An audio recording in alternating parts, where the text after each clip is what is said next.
Question 3. The diagram on the right shows the cross-section of a parabolic satellite.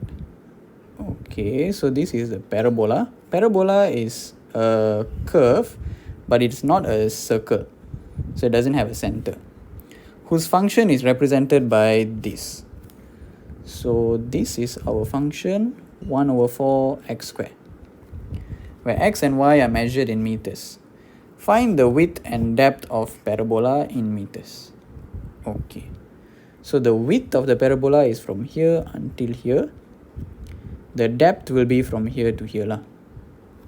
Okay, so here they gave us this is -2 and 1.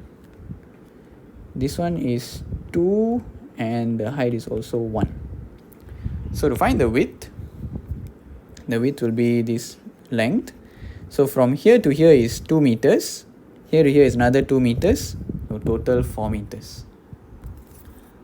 So not A, just write width is 4 meters.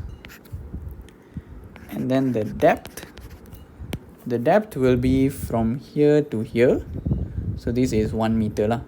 Here it starts with 0, here is 1. So this is 1 meter. That's it. Quite an easy question.